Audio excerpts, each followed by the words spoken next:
Okay, now maybe we're getting sound.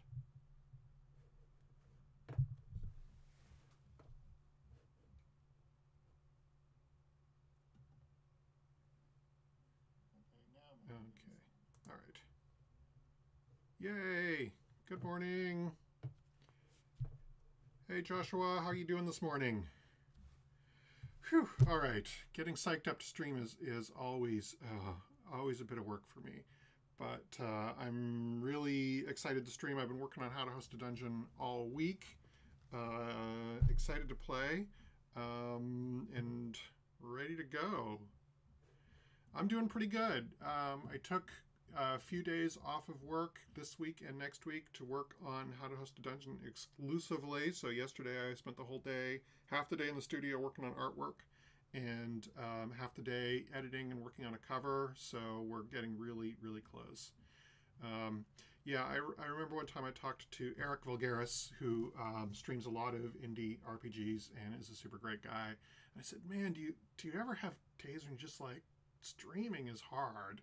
And he just laughed at me. He said, yeah, every day.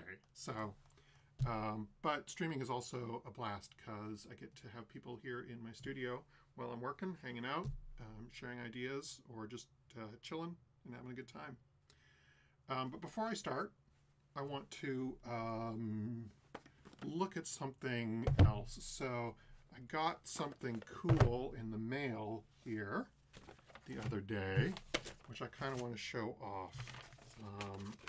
And I've just opened and glanced at this, but I've hardly had a chance to look at this. So I'm just going to spend a few minutes on this. This is a prototype of something called game stamps, which I think is a really awesome idea. It is a set of map stamps for role-playing games. And I should have the maker's name right here in front of me, but I don't, because I'm a horrible, horrible person when it comes to remembering people's names. But I'm going to go to Twitter, which will remind me what his name is, because he's been super awesome to send this to me and keep me abreast of his project. Let's search Twitter for game stamps.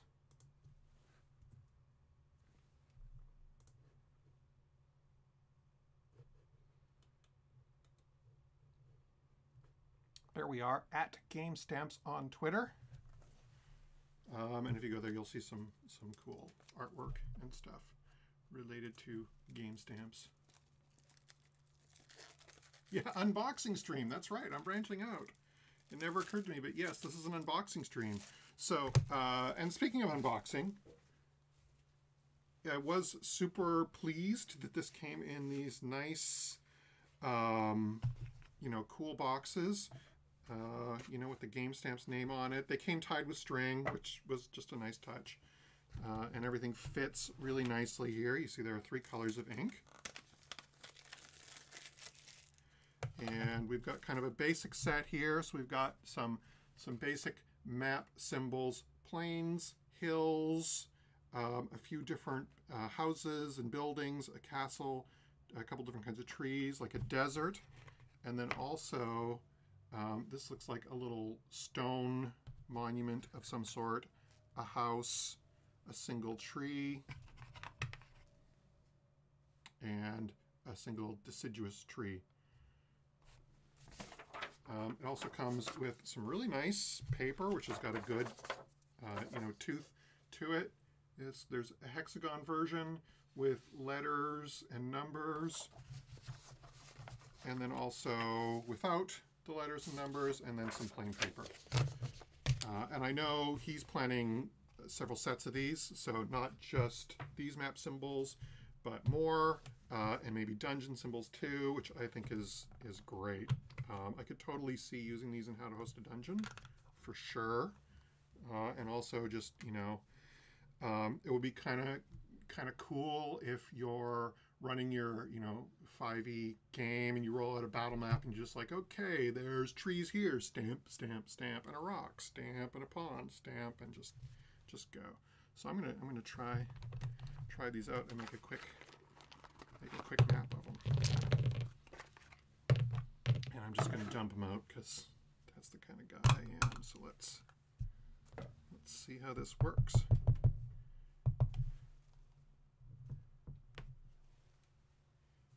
Nice. We're going to make right in the middle here kind of a town.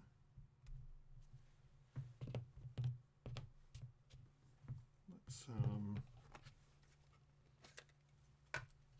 these are nice. They got a good give to them. I like that.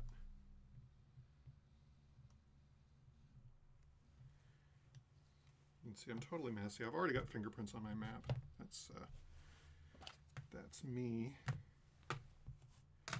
Would actually be cool to have a green for forests. Let's put a black forest there. You know what, actually,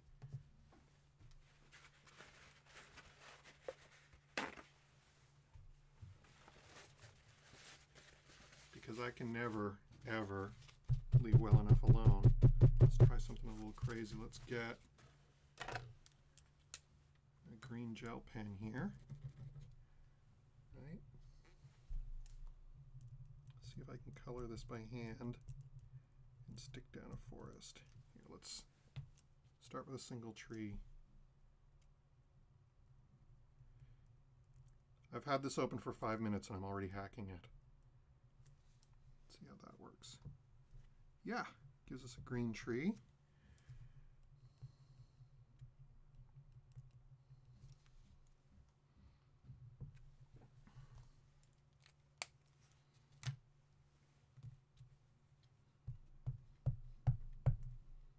Expand this forest a little bit.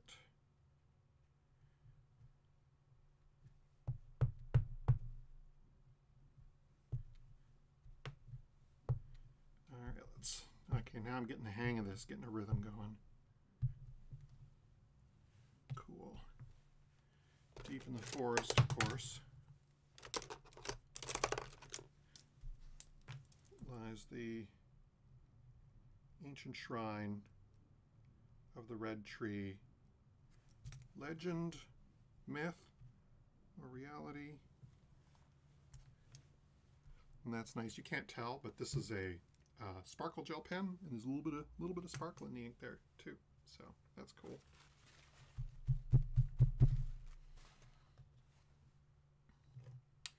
Now let's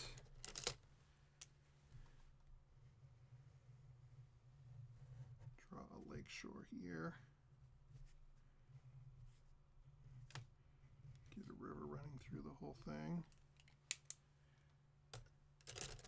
Let's get a little heavier with that so you can see it on camera.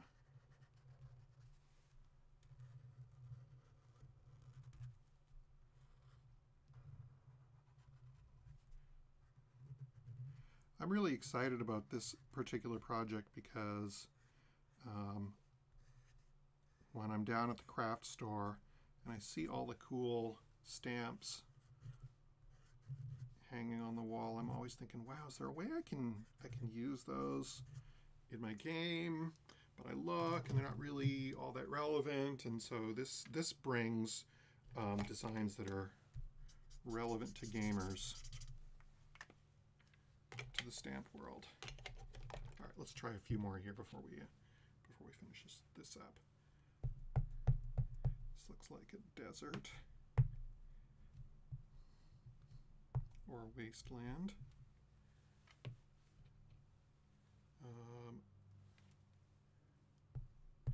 Some hills.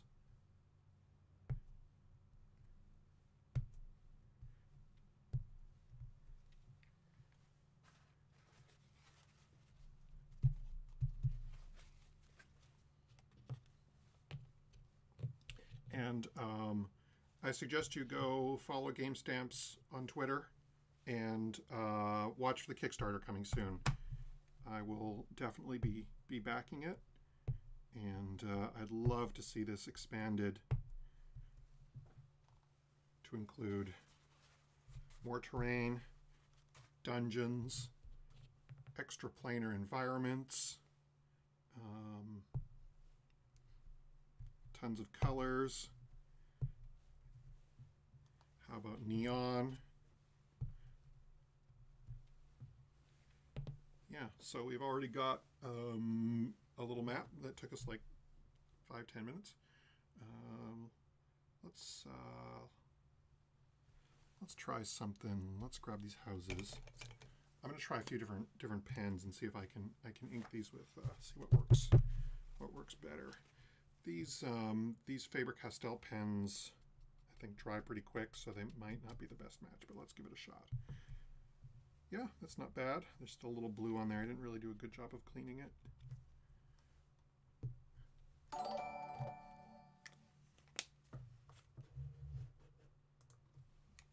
Hey, thank you for the follow. Thaines's or Thanases? I think that's Thaines's. Welcome to the stream.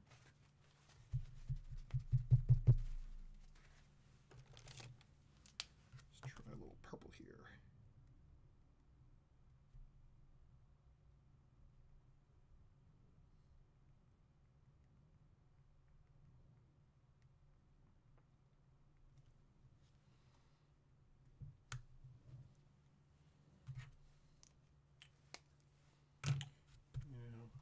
Probably a good idea with these is maybe have a little rubbing alcohol on hand to clean them once in a while.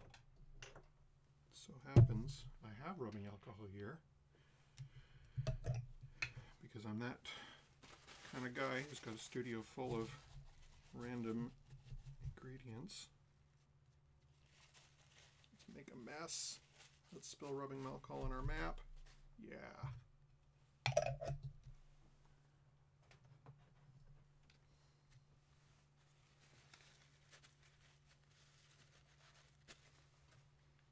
I do not advise you to be as messy as I am, to be honest.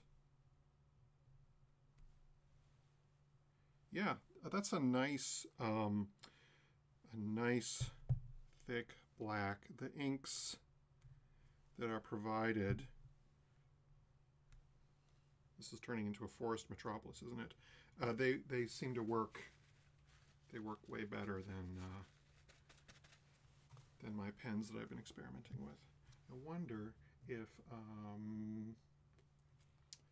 let me try something.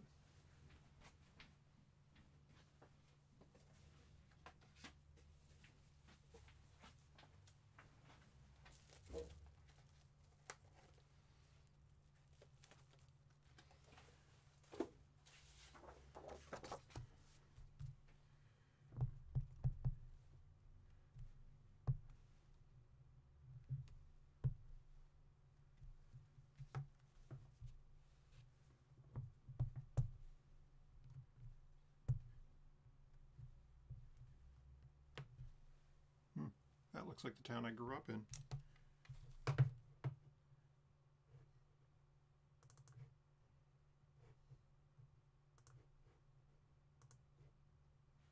I'm going to zoom this in a little bit so y'all can see this properly.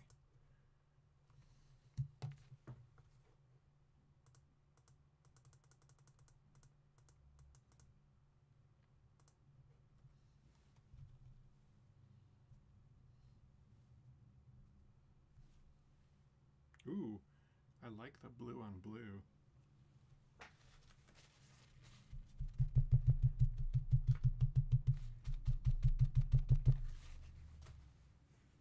That came nice and clean.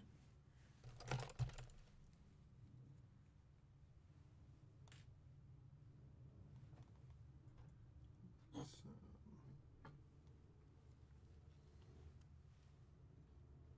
just going to spooge a little paint directly on there.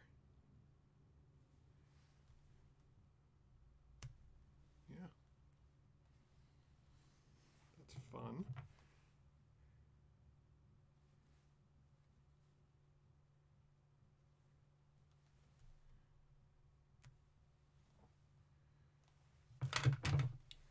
A forest village protected by stone circles, one of which has failed over the years. The party must journey into the desert to find a working soul crystal or a blood sacrifice. But soul crystal is preferred in order to restore the gate to working order and continue to fend off the predations of the Desert Raiders. All right, so that's game stamps. I'm looking forward to this Kickstarter. I'm looking forward to seeing what other cool stuff Brendan adds to this. And now, let's get some How to Host a Dungeon going.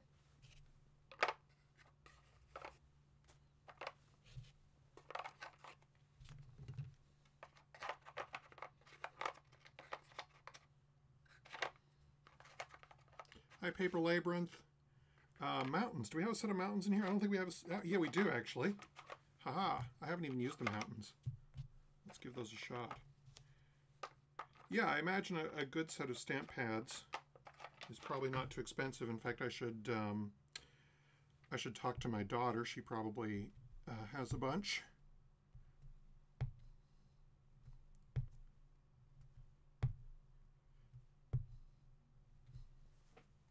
Yeah, nice.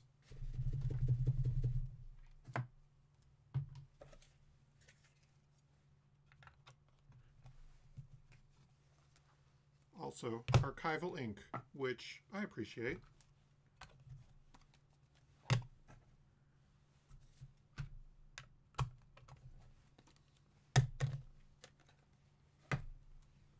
All right, I'm gonna do something with these soon. I'm not sure what. I might even make some maps to send off to some of my Patreon supporters.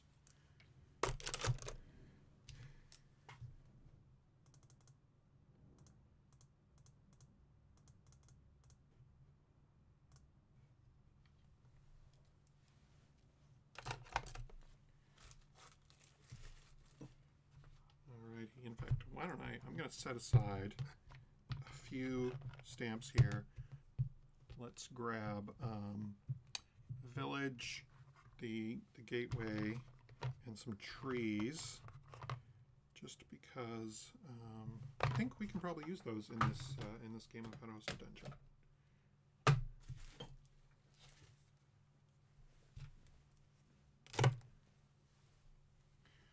Alrighty, what are we here for this morning? So, today I'm going to do a playthrough of my game How to Host a Dungeon. How to Host a Dungeon is a solo game of dungeon creation where you draw a dungeon as part of playing the game. I made the first version of this about 8 years ago, and I'm now just about to release the second edition of that, which is what we're going to be playing today. Adding detail, you mean to using the stamps to add detail to the dungeons, or what do you mean? All right, so let's get started here. The first thing that we do is we make the surface of our world. So we're just going to start up here. We're going to have a couple of mountains. So that's the surface of our world, and this is the underground world where our dungeon will evolve. Yeah, it would be really cool to have a How to Host a Dungeon set of these. That's kind of my secret hope, is that we can make that happen somehow. That's just an idea at this stage, but I think it could be super cool. So let's remember how to play this game. So I got to go find my random tables in my totally disordered set of rules here. I know they're right here.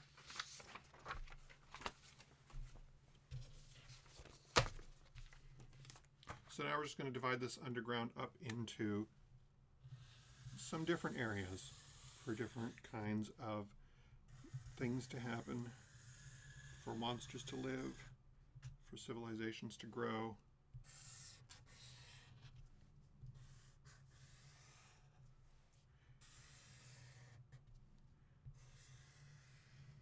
Let's see, 1, 2, 3, 4, 5, 6, 7, 8. Let's I'm going to make a few more sections today than I usually do. Let's have 10. So 2, 3, 4, 5, 6, 7, 8, 9, 10. Oh, adding detailed stamps you already made. Yeah.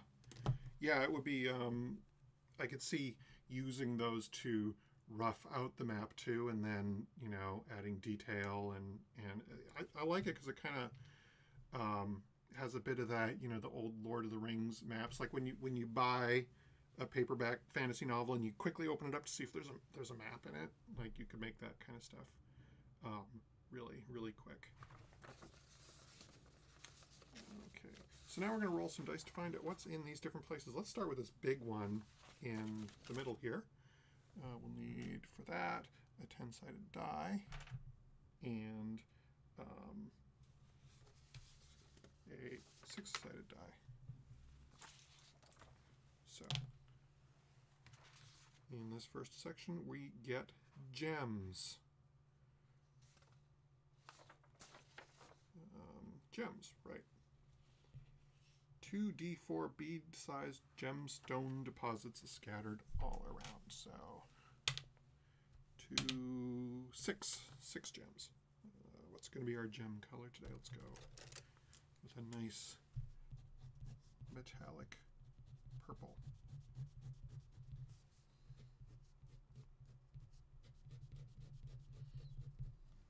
And when I play this game, I love to use tons of colors. You can see I've got all these cheap gel pens. That's like 20 bucks worth of gel pens, by the way. You know, I went down to Ben Franklin Crafts and they have these huge sets of cheap gel pens that are 20 bucks. But you know, you don't have to do it my way. You can do it as detailed as you want, or as simple as you want. 1, 2, 3, 4, 5, 6. How many did we say? Was it 6? We'll say 6. All right, let's come over here. Magma. A large cavern with magma lakes in it. Okay, let's say 3 magma lakes. Let's do brown for our caverns today.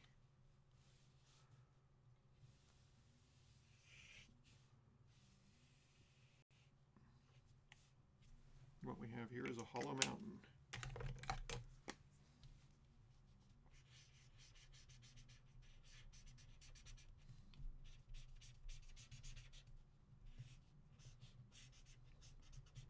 With 3 magma lakes spaced close together in the bottom of it.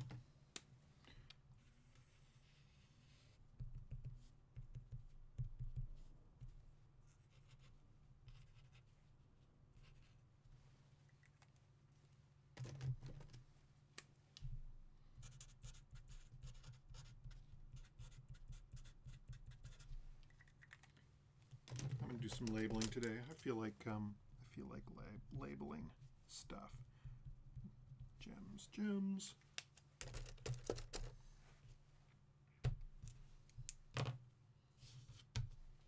Here we have water. And with a large cavern with an underground lake in it. Okay, well, let's do it. I'm going to make a tall cavern.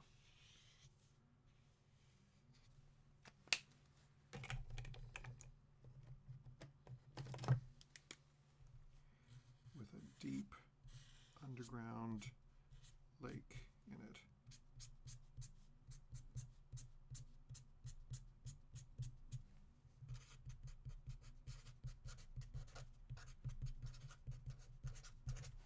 The Stygian Abyss. And we just keep on doing this until we've got all our stuff. More gems. More gems. No, sorry, that's not gems. Boy, what am I asleep today? That is a biome. That is a huge cavern with a biome in it. So we got a lot of big caverns today. Here, that's not the pen I want to use. This is the pen I want to use.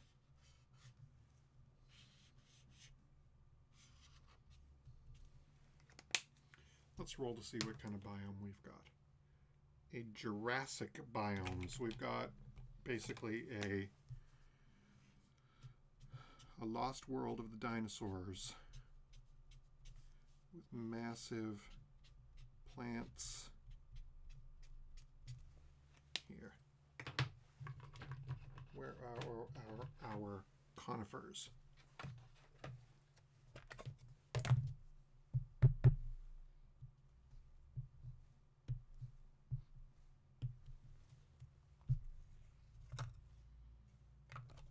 You know, something I already like about the game stamps is they give you like a kind of a set size, which is useful for how to host a dungeon, because if you know, if say monsters come and harvest those, then you can just say, okay, well, one stamp's worth gets harvested at a time. It's kind of perfect that way. All right, so moving on, another biome. Wow, we're getting kind of an interesting world today.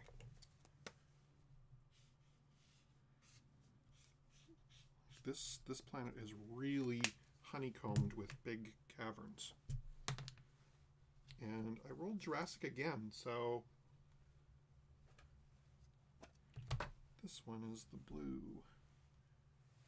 Let's clean that off a little.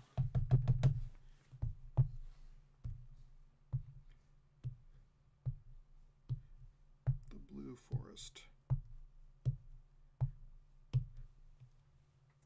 Good.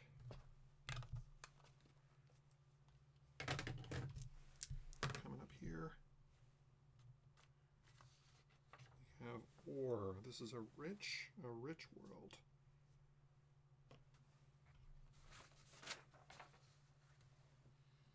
A vein of ore. You know, I've been reading lately about salt mines. Salt, which we take so for granted today, was once a hugely valuable resource because even though there are massive amounts of salt buried beneath the earth, it was not always easily found on the surface. And so you have this combination of super valuable resource, which is basically mountains of it hidden underground. So when you had a place where people could mine it out, they mined out these huge chambers, and because it was valuable, they had wealth and built whole cities, cathedrals and churches, underground lakes. Yeah, salt mines are cool. Let's can you see that? Add some lines here just to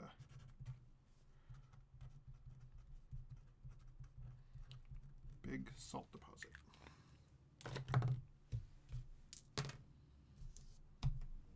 Down here we've got more gems.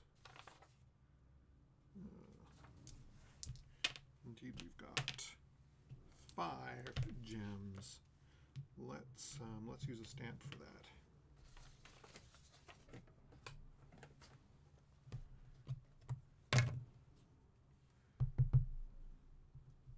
One, 2, 3, 4, 5. So, you know, interesting thing about how to host a dungeon. These are gems, but gems can be a stand-in for any relatively small, portable, highly valuable good. So even though we rolled gems on the table, I'm going to say that these are something else. These are runes. Naturally forming, magically charged runes. Very valuable.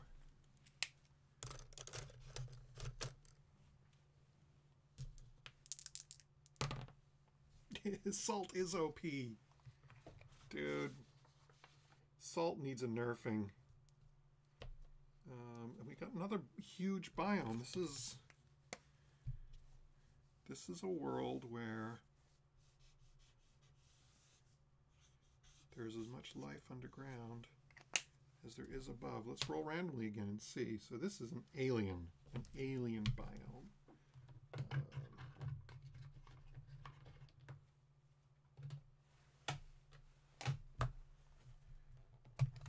So let's put down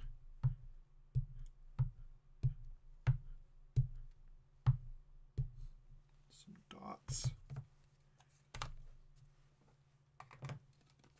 I know those aren't super visible on screen, but then what we're going to do is we're going to make these like these weird floating spore bodies. So this is a massive cave full of weird floating alien spore bodies. Let's stick a little yellow on there.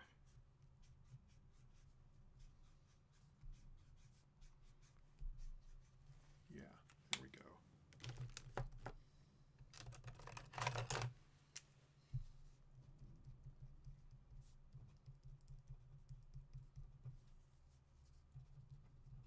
The alien spawning ground.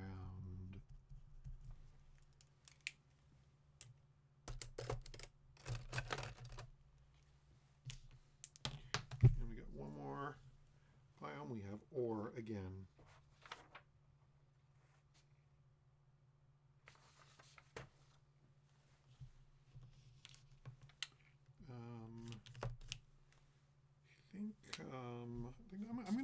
I'm gonna do more salt. I've decided salt is cool today.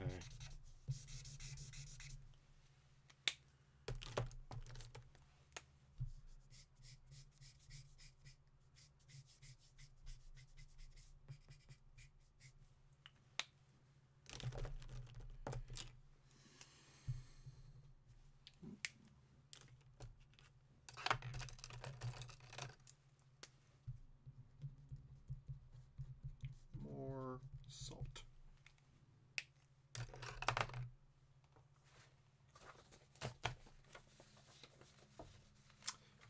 The flump. Poor neglected monster. I have a friend who loudly contends that the flump is the worst monster in D&D. I think everybody has a monster they think is the worst monster in D&D, and they're really have strong opinions about it. I'm sort of halfway there. I think flumps are pretty lame, but I'm open to a way to make them awesome.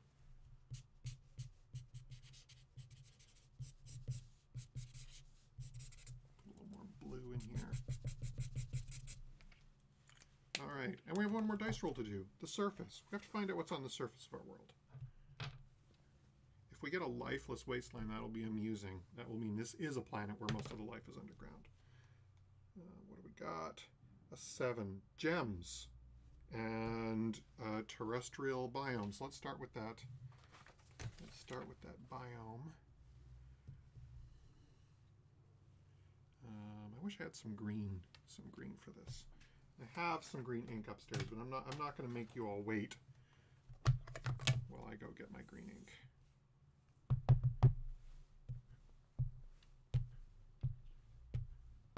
Little valley here. We'll leave the mountaintops basically bare, but otherwise we're going to have forests across this whole realm.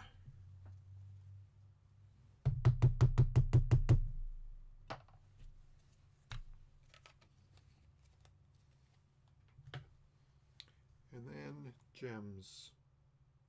How many gems? 1d4 plus 2, a lot of gems. Okay, so we're going to have 5 gem deposits. Let's go with blue for these ones.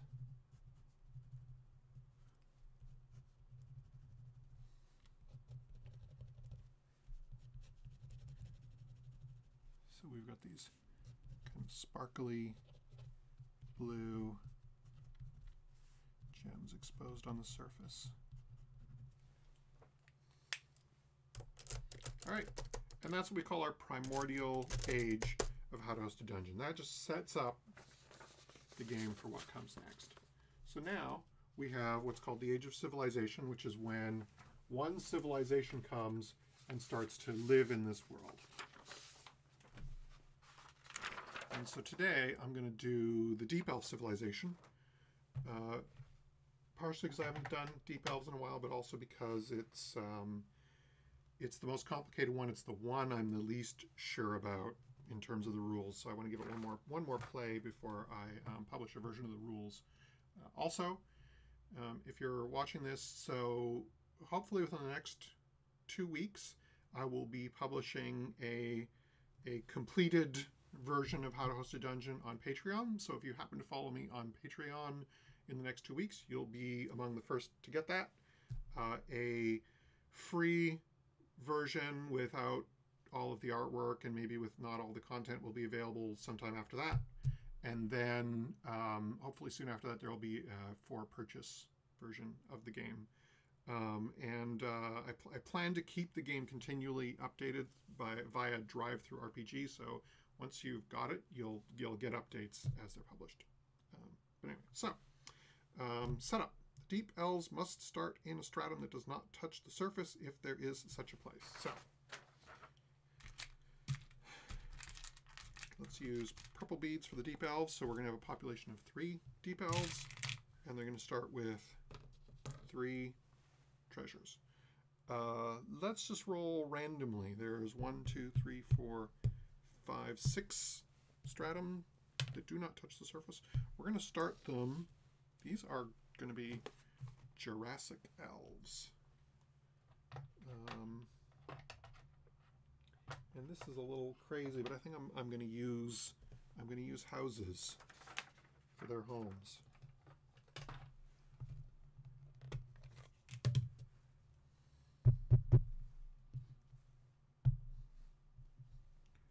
So there are 3 Deep Elf villages and 3 treasures in this great cavern as their civilization dawns. Now, they need to build something to show that this is their capital. Let's build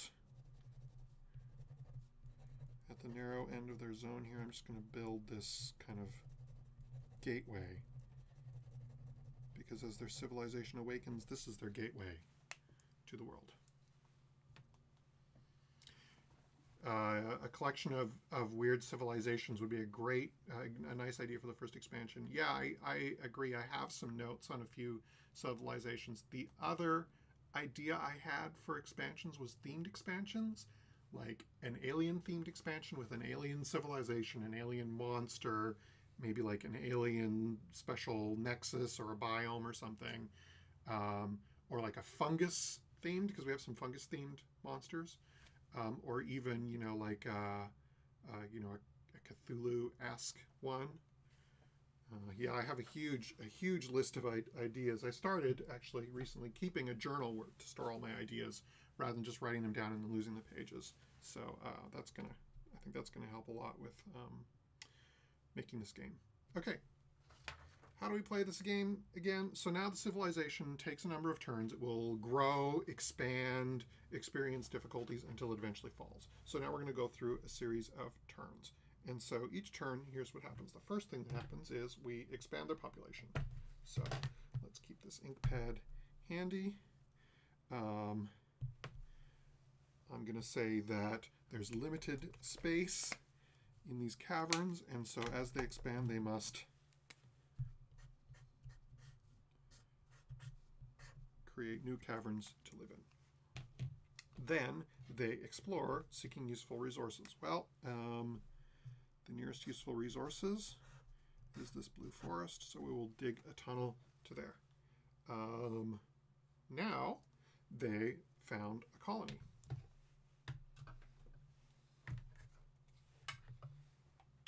Let's see, do I have? Let's use that. Okay. So now There should be another bead here. Some of these elves leave. They're going to build a new base in this forest.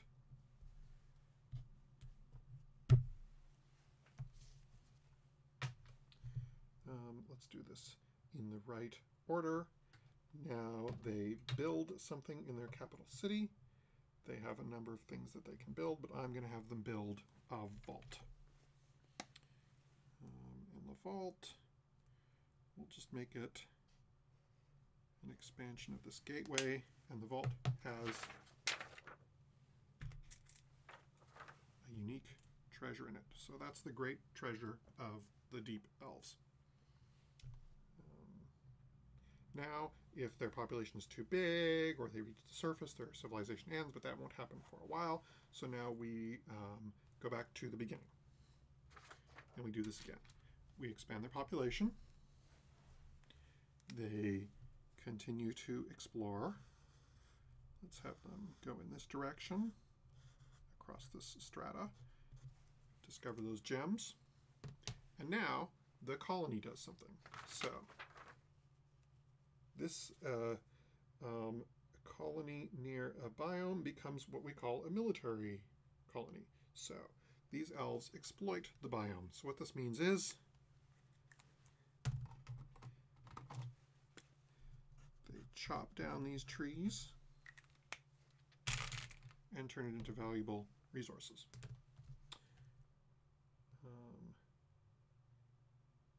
Then they export treasure back to the capital city. And if they can't do that, they build something, but for now, that's going to keep them busy for a little while. Sorry I'm going so slow. I want to make sure that I read the rules I wrote, because if I just do what I think they say, I will not spot any errors. So let's try and pick up the speed a little bit. So, oh, and then we build. They build something at the capital. So let's build a tomb.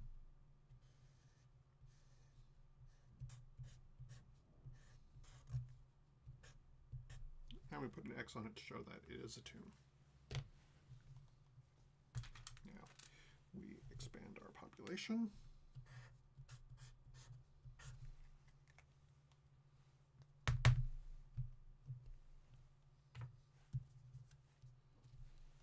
And then we do our colony moves. So these guys will continue to chop down trees, produce treasure, ship it off to the capital. Then we now will found a new colony site. We're going to found a mining colony because of all these valuable gems that we now have discovered.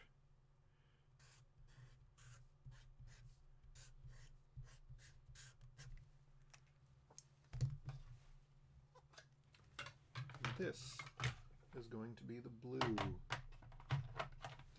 colony, the colony of towers.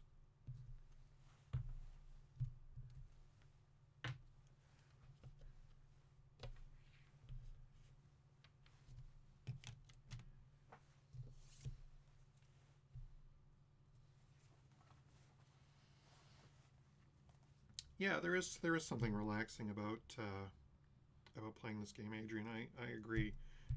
It's like daydreaming with pens. Okay, so we colonized. Now we build. So one of the issues that the civilization faces is if the treasure in their capital ever doubles the population, then the civilization ends in a slave revolt or an internal struggle or something. That doesn't seem like a problem here, so I think let's build an arena. Why not? Where will we build our arena? We're pretty tight for space here, but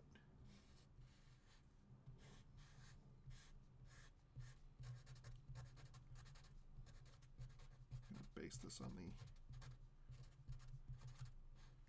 Roman Colosseum. And when we build an arena, we actually, we remove a treasure and a population. Okay, so yeah, there we go. Because it's expensive to build, and I guess a bunch of elves die fighting inside of the arena. I'm just going to put a dotted line here to remind myself that there's a border between this capital city and this colony. Now we do the colonies. So chop down trees, export goods. Then this colony. So they exploit gems. Yep. So they mine out this chamber, which produces treasure, correct, which they then export back to the capital, and now they are done. So the capital currently has 4 treasure and 3 population. So we're going to build a guild hall. We're going to build it in here.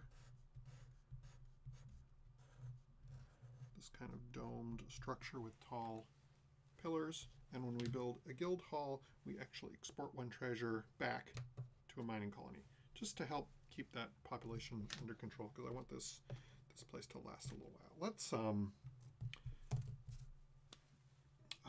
Let's give this a name. I'm going to call this city Jurassic with a K. It's a terrible name. My names are pretty terrible, so sorry. I'm going to call this town Gemstone. Gemstone to rhyme with tombstone. A rough and ready frontier colony. And this I'm going to call Blue Trees. Because, wow, I just have no imagination today. Okay. Where were we? Now we go back to the top. So we expand our population. We continue our exploration to discover new resources to exploit. You know, maybe let's explore in this direction.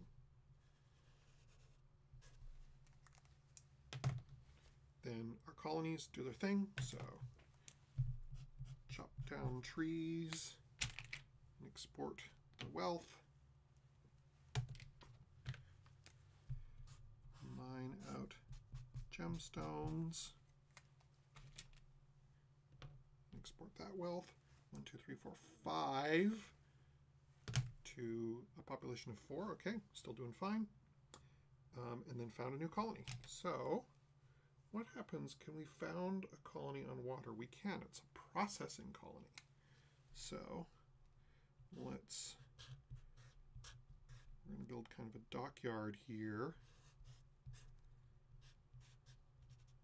with this hanging castle above it, looking down. Do I have a good stamp for this colony? Let's see. Even though I've used it before, I'm gonna use the Stonehenge symbol.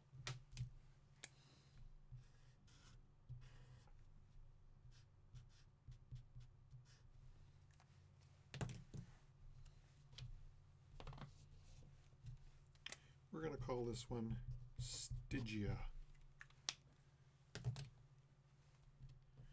All right.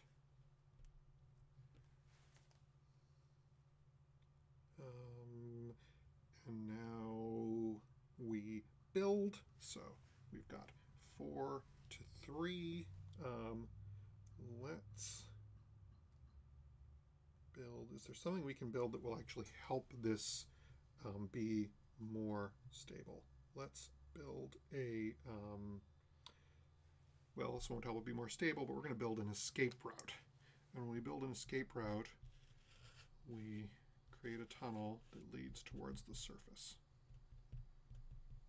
Now, if the elves ever reach the surface, then they have a war with whoever lives there, and their civilization comes to an end. But we've got a while before that happens. All right, so back to the top. Expand the population. Explore in search of new realms. We're just going to explore through this, looking for a route out the other side. That's probably far enough for this exploration. Then we do colonies.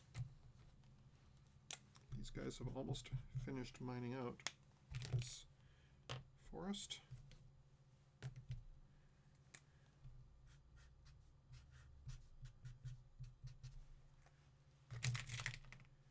These gems. Then we build a new colony if we can, and we can totally build a colony over here.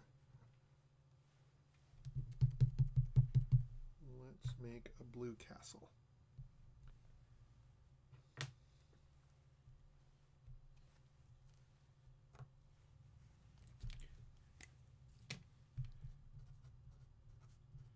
And we'll call it Blue Castle. They make an excellent blue ale there. So we have, oops, I'm supposed to do the colony actions before I colonize. See, this is why you have to read your own rules, right? So we expand, which should be a capital E. Then we explore, then we do colonies, then we found new colonies, then we build at the capital. Okay. So, boy, maybe I did that. I think I did. Okay. But this colony needs to do something. So that's a processing colony. So here's what happens. If there is a colony which is mining, then the processing colony also creates wealth. Okay, that's how that works. And you know what? I'm gonna build a. So we'll send a new treasure to the capital. So now 1, 2, 3, 4, 5, 6 to 3. So this the Elven capital is now in danger of collapsing because they have too much wealth. But I still have a build action. So if I have something I can build that will prevent that, that will save this for one more turn. This is one of the things with the elves. When you have a rich map like this with lots of things to mine and exploit, they build up wealth really quickly. And I'm actually pleased to see that that works and that them collapsing is not impossible. But I still have one thing I can build which will prevent this, which is the tanks. So we're going to build... We're going to say that these are massive water tanks to feed the city. And when we build the tanks, we add population and treasure. And that, now we have 1, 2, 3, 4, 5, 6, 7 to 1, 2, 3, 4. So the population remains stable for at least one more turn.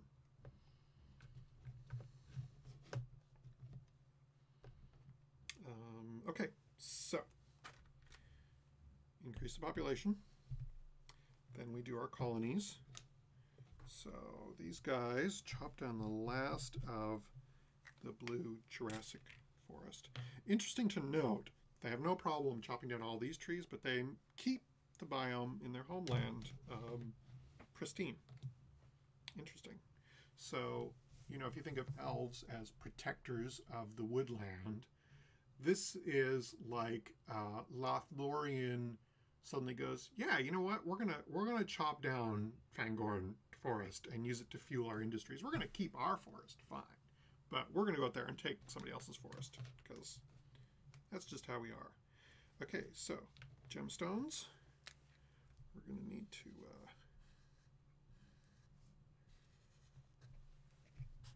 find some more gems to exploit. More treasure. Blue Castle.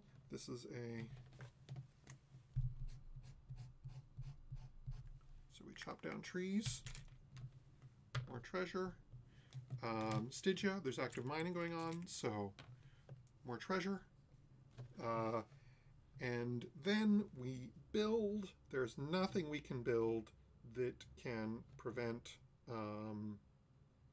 our population collapsing, but they're going to try anyway by building murder holes, which are a fortification, which aren't going to be of any use to them.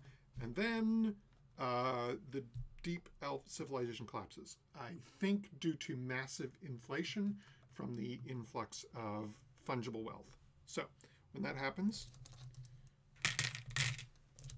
we remove all the treasure and the population.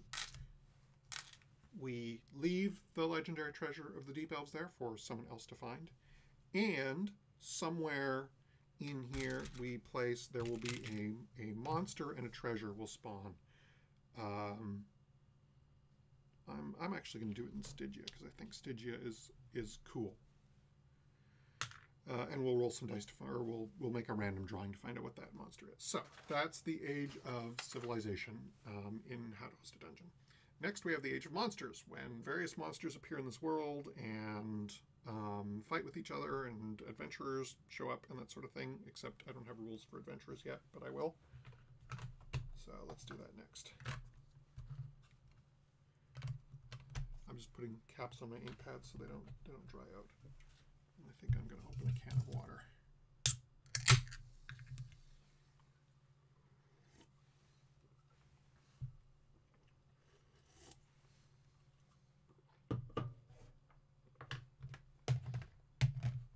Yeah, I sometimes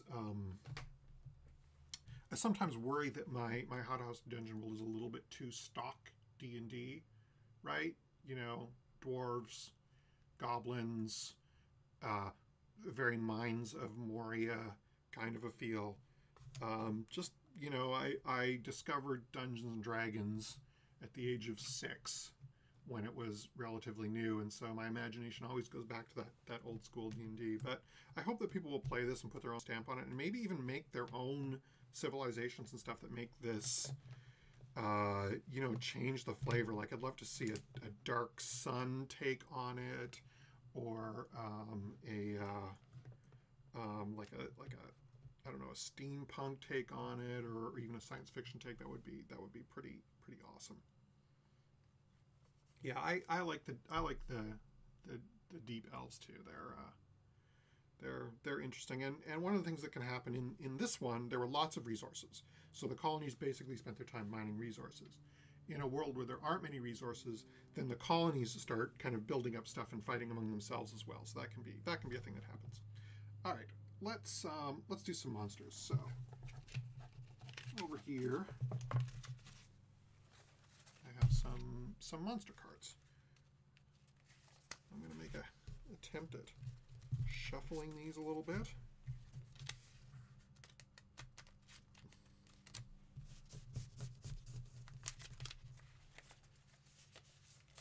As best I can.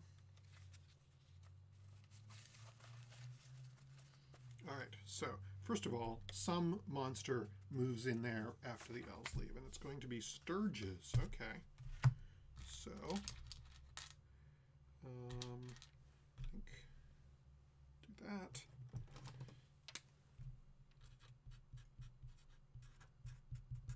Sturges live in this cavern now, guarding an ancient elven treasure. Does this mean that perhaps the deep elves were doing genetic engineering or something and they created the Sturges? Or were they domesticated pets of the elves that escaped? Or were they just a monster that appeared? That's a mystery that we'll have to solve some future time.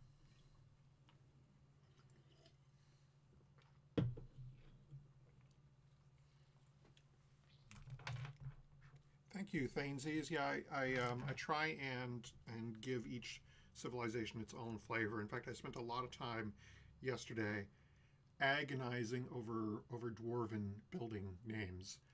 I've been reading this book about underground ruins around the world, and one of the things they talk about were cisterns. And I thought, there's no cisterns in my game. So now the dwarves will build cisterns occasionally. Okay, so now, you know, actually, I'm gonna, there are a couple of things I want to try out. So I'm gonna choose some of the monsters. I'm gonna have some farmers, because I want to try out the farmers. And I'm gonna have a Medusa, and then we'll draw the last one randomly.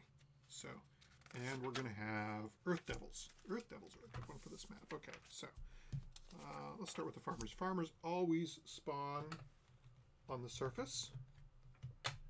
So I'm gonna start with a population of 3.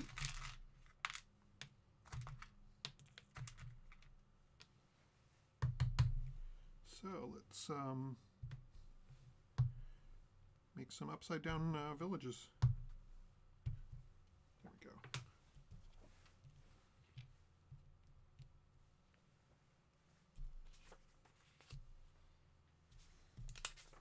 And a Medusa is going to show up randomly in the salt. A salt Medusa. Interesting.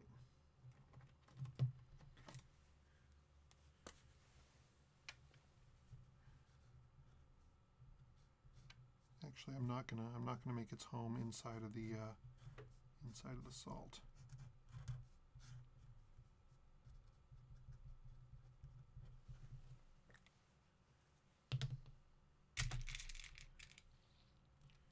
And Medusa starts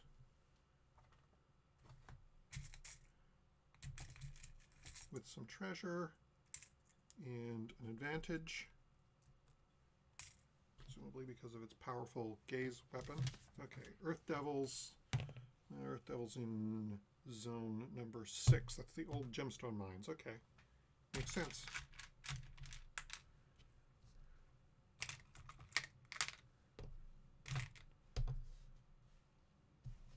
All right, and now each of these monsters does some things on its turn. So start with the surges. They have no one to prey upon, so they're going to kind of explore this world looking for monsters to prey upon. I'm just going to move him down here to show that they've explored to that distance. Farmers. Farmers can harvest. Let's use this tower for our grain silos. So harvest is, there are 2 main ways to get resources in this game. Exploit is what the Deep Elves were doing down here. So you destroy resources in order to make treasure. Harvest, you make treasure without destroying it. So they harvest the natural goods of their biome, which creates wealth for them. Then, let's see. I think they're just going to increase their population for now. They have no serious predators, so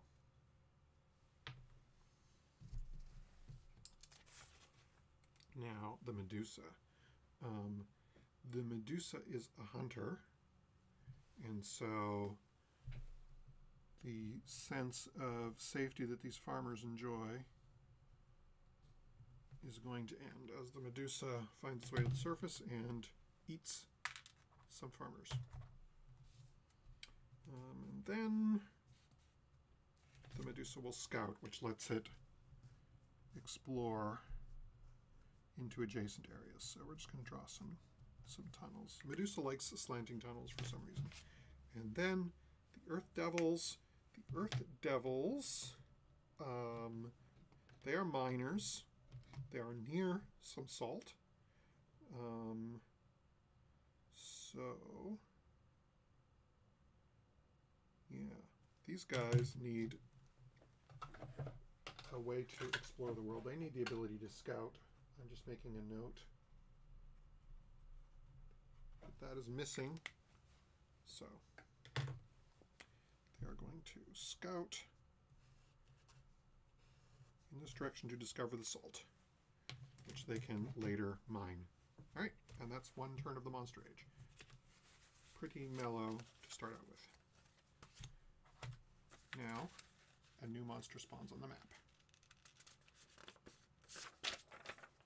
The Syndicate. Crime is invented.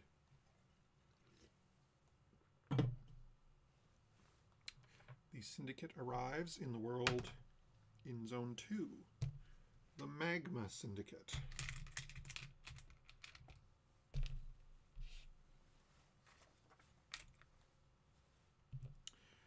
I don't know if these are refugees from the farmer civilization or Earth Devils who were cast out or something else entirely, but they have made their home in an area that others find inhospitable.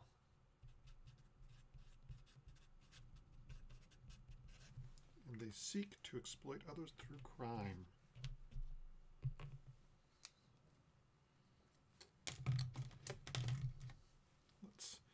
Let's make some labels. So, Earth Devils,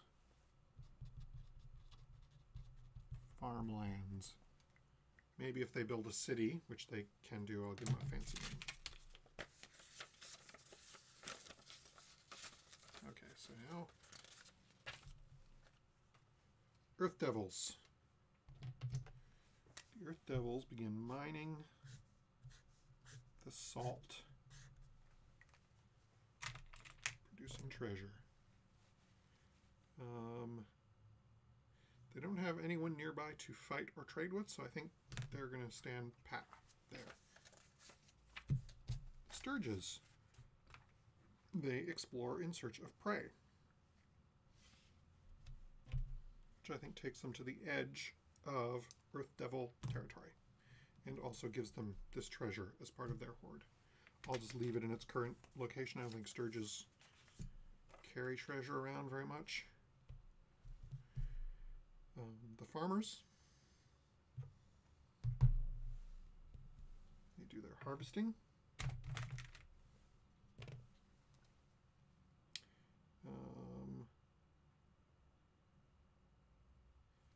They are vexed by the Medusas. They're going to try and drive the Medusa out. So now we have a conflict.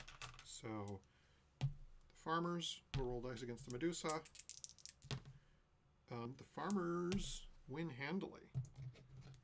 Curses as the Medusa is driven deeper underground to a new layer.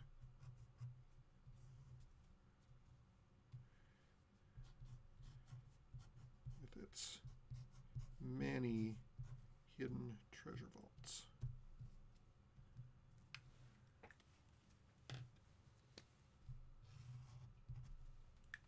Draw an arrow too. Let's use a heavier pen for this so you all can see.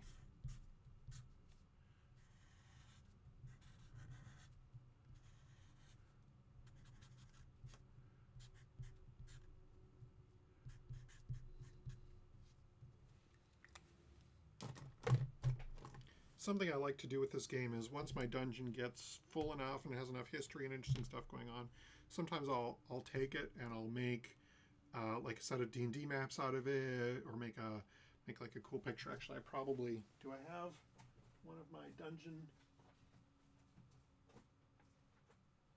pictures handy to show off? No. I actually put them away properly, so I can't get at them quickly. But maybe next time I do a stream, I might actually do that. I might do some painting the next time I do a stream. So maybe I'll take this map and turn it into a fancy dungeon map. Anyway, back to work. And then the Medusa. Well, the Medusa has been driven out by the farmers. Needs to look elsewhere for prey. Unfortunately, she cannot explore far, but she'll scout the surrounding zones. Eventually, she'll get far enough to possibly prey upon these Earth Devils. And then finally, the Syndicate. So what does the Syndicate do? Most of the things the Syndicate does involve interacting with other monster groups. So they are going to explore to the surface. So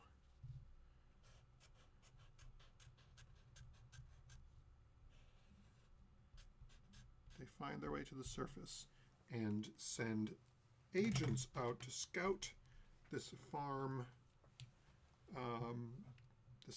group and see if there's some way that they can exploit them. So, and then we spawn a new monster group. And we get a purple worm. I'm not going to do a purple worm. I'm going to do something I haven't done. Is there a monster group in here that I have actually not ever played? I'm going to take a quick look. The miners, actually. This is a new... I think I've done them once, but I'm going to do them again. So miners spawn in the salt mines. The Medusa haven't been driven out. Maybe when the farmers take their pitchforks and scythes and drive out the horrible Medusa, they get a glimpse of these underground caverns made of pure salt, which attracts miners who wish to exploit that fabulous wealth. So I'm actually going to... no, they spawned in here. I'm not going to put buildings on the surface for them. These miners, they live underground. They're going to dig themselves some dormitories and some vaults to keep their treasure in. Maybe make some use of the old Medusa lair. There we go.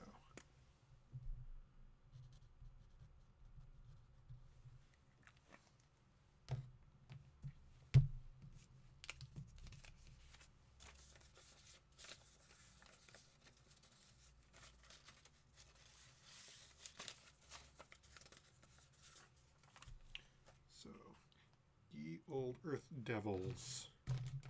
We'll continue to mine out the salt layer.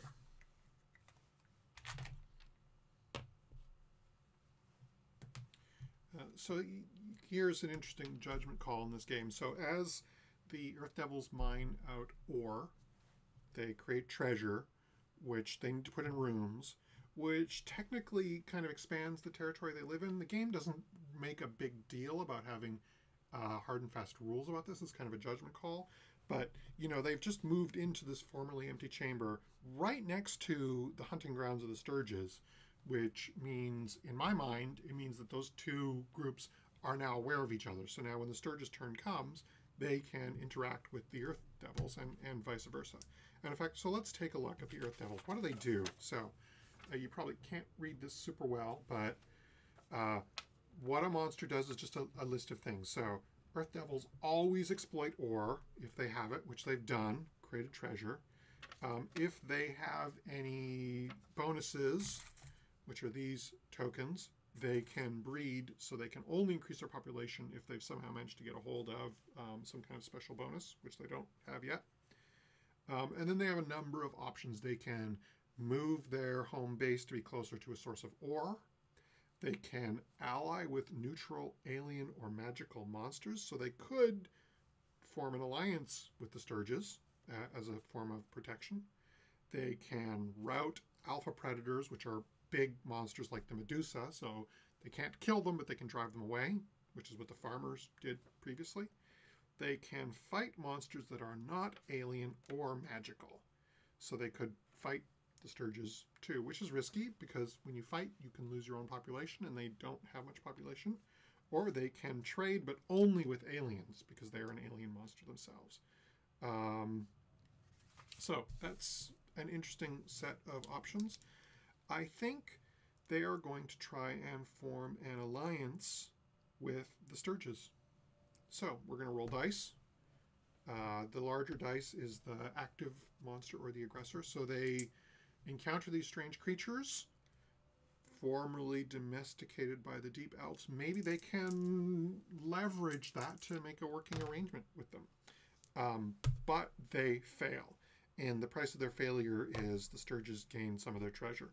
That could be like food, for example, or even livestock. I don't know what kind of livestock Earth Devils have in their underground caves, but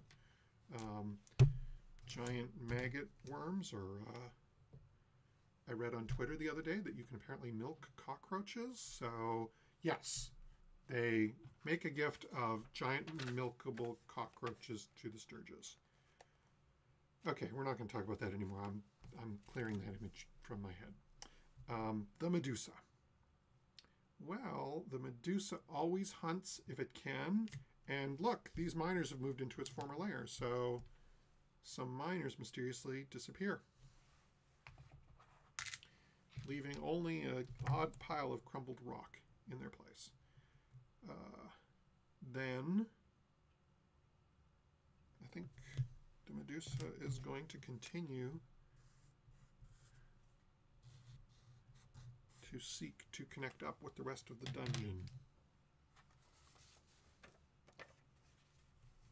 The Sturges? The Sturges always fight if they have the opportunity, and they now have someone to fight. The alliance was a failure, so this is Sturges attacking Earth Devils. The Sturges rolled a 5 against 6, they fail, so actually some Sturges are killed in the skirmish. Yeah, salt statues. Oh yeah, it's a salt Medusa. Have you ever seen that old episode of Star Trek where there's this horrific beast that sucks all the moisture out of your body and just leaves a pile of salt behind? That is totally what this Medusa is. Syndicate. So, what does the Syndicate do? There's no one for it to fight because it only fights people that have messed with it in the past. So I think it's going to make a note of an idea that I just had.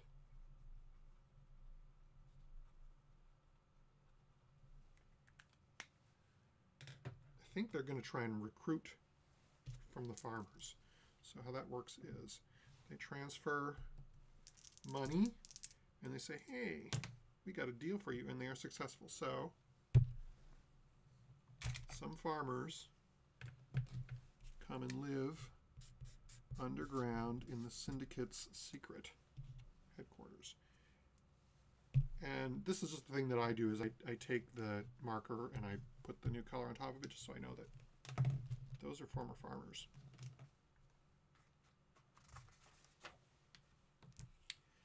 And now the farmers, they harvest. And now their population is getting a little bit low. So I think they're actually just going to increase their population. That's one of the things that they can do optionally. I think when they get a little more wealth, they might build themselves a city, which will give them a little bit more robust defense against their potentially dangerous neighbors. So the miners do what miners do.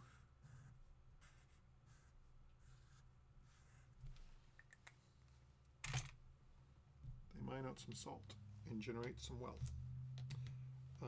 Then I think they're going to try and drive out that Medusa again. This is the progress of civilization against the Underdark, and they are successful. The Medusa is driven out to now wander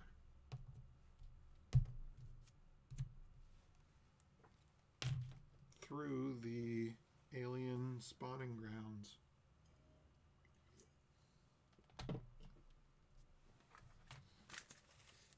And now we add a new monster. And we get a fiend. I think this is a new one, actually. I've had this as a rough draft monster for quite a while, but I don't think I've ever used it in the game. So let's try it out. The fiend arrives in zone number 1 on the surface. Huh, interesting. So the fiend is a prince or princess of demons, as cruel and Machiavellian as she is beautiful and beguiling.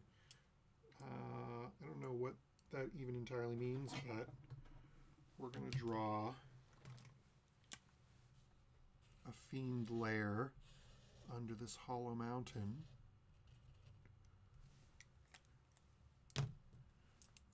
she is going to dwell there with her treasures. And we shall see what she does next turn.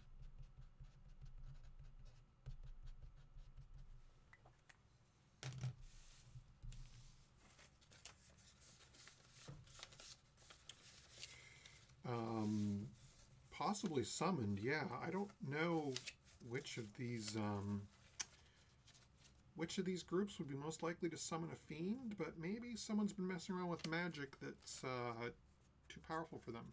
I'm going to hold that idea in reserve and see what transpires. Maybe the story will become apparent. So, the miners. Slowly turning this salt deposit into a massive cave. I wonder if that's why this map has so many massive caves. Like, maybe this world had a high percentage of salt, but in these areas it was dissolved away and life came in afterwards, and so these monsters are just continuing that process by other means. I can't remember the name of it, but if you search the internet, you may find the story of a lake and a town that was partially swallowed by a salt mine when someone was drilling like a well or something. There was a massive salt mine in Texas underneath this town and this lake. And somebody drilling a well made a miscalculation and drilled in the wrong spot. And the well pierced the salt mine, which drained the lake into the salt mine and created an ecological and economic disaster in which nobody was killed, amazingly. But at one point, like, the hole in the ground had so much suction, it sucked in the well drilling derrick. I think it was an oil well. That's what it was. They were drilling for oil in this area, and it sucked the entire oil well into and a massive amount of the lake and several boats, and it's quite a tale. All right, the Medusa.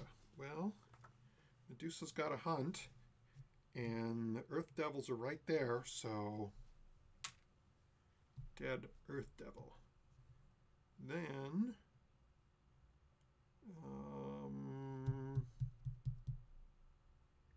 she can trade, but I don't think she can trade with the people that she just killed.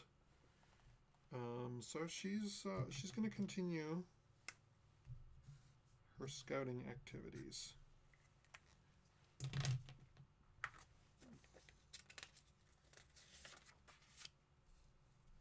Sturges.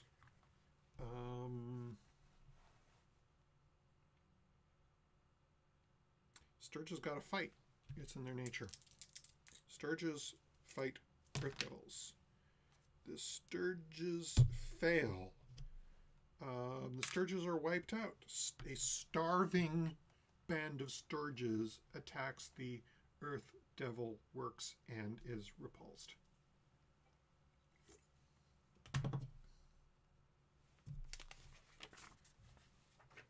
Go away, Sturges. Farmers. Farmers got a farm.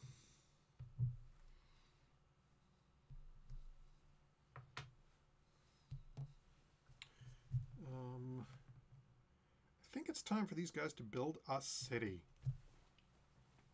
Actually, this is one of my favorite things in How to Host a Dungeon, and also something that I want to try out more. So let's do it. Farmers reach. No, that's not very visible, is it? Let's find another color for that. The farmers reach a level of wealth that they're able to build a city. A modest frontier town.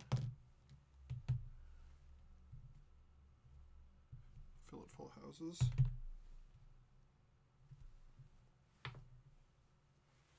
So, now, city is special.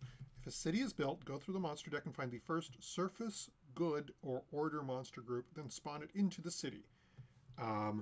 This does not cause an invasion, which means that it doesn't drive the farmers out. They both live side by side. So, here's my monster deck. So, surface, good, or order monster group. So, Hag, A cult. It's a cult city because the cult is an order, so they can live in the city. I think this may explain the fiend. I think this cult, this like weird forest demon cult has been brewing in farmland for a long time, and finally they've amassed enough control and wealth that they've built a holy city to honor their fiendish their fiendish proclivities. So, and what does the cult do on their turn? The first thing they do is they try and recruit someone. Well, they're going to try and recruit more farmers to their cause. Let's see what happens when they try that. They fail, which means some of their wealth reverts to the farmers. So suddenly we've got this situation in which a existing country or duchy or whatever has now split into two factions that are potentially at odds. So the cult did not get any recruits. When they do, they get money, but they failed. But they can do something else. What else are they going to do? I think they're going to build. They're going to build an idol that costs them treasure. Not just outside of town is an idol to their demonic god, appalling the local farmers who once supported their supposedly benign religion. All right, Earth Devils.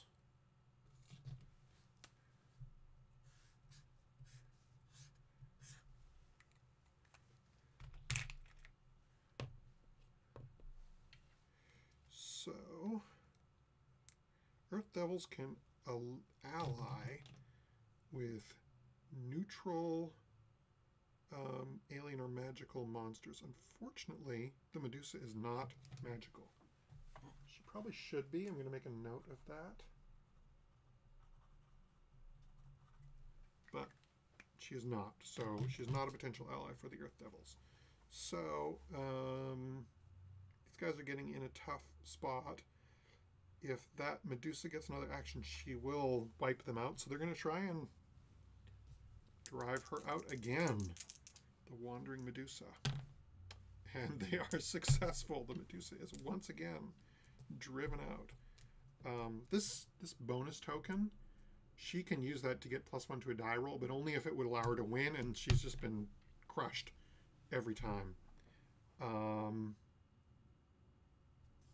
think she has to go back to her old home among the ruins. I don't know if the Fiend is, Adrian, I don't know if the Fiend is their goddess. I think the Fiend is masquerading as their goddess. I think that's what's happened. I think they created a gate in total ignorance, trying to summon their completely made up, non-existent god, and a Fiend took advantage of it and is, you know, like meeting them in the woods and whispering promises to them. Meanwhile, we've got the Syndicate, who also have their own plans. There's all kinds of skullduggery going on. This would be a great kingdom to start a party of adventurers in, I think. The peaceful farm country, riven with secret dealings beneath the surface. So the Syndicate needs money, so they're going to use extortion.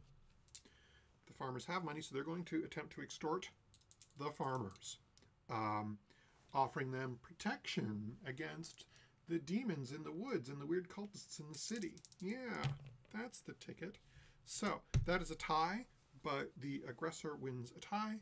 So the Syndicate gets some money. I'm just going to build a bank down here for them to keep their money in.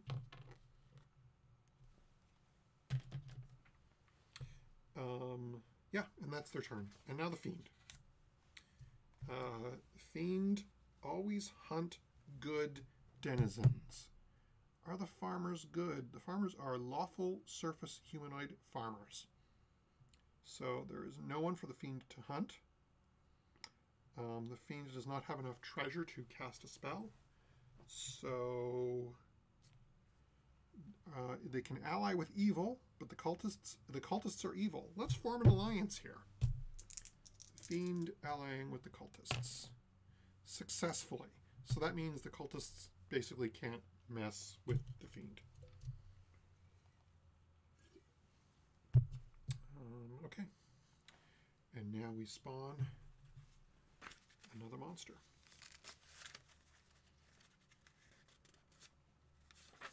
And we get... Actually, let's see if there's another one in here I haven't used before. I just really want to check. I think I've only done the monstrosity once. Maybe I'll do that. Oh. Rat folk. I don't even remember writing this one. The rat folk spawn in zone number 5. The forest full of elf ruins.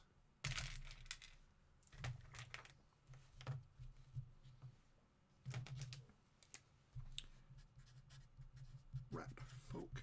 The rat folk could be irradiated rats that live among the industrial waste of this civilization and have now risen to sentience. I think of them as being, they could be like particularly intelligent giant rats, or were-rats, or skaven, or something like that. I don't know, but here they are. And what do? They always breed, so their numbers increase, and then they explore. So they have reached a point where they begin to expand beyond their home territories and discover these earth devils living not far away. And I think they can claim this treasure because explore will take them far enough to discover that, which they bring back to their lair because they like shiny things.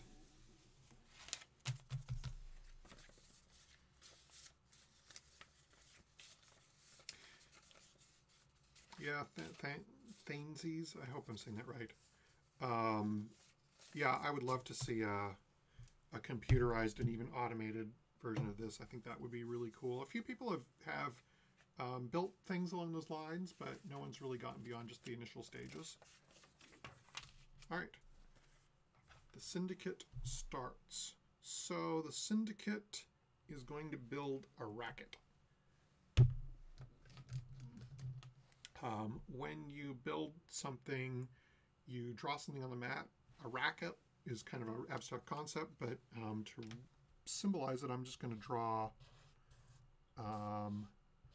this casino in the woods. I'll even label it. It's the casino.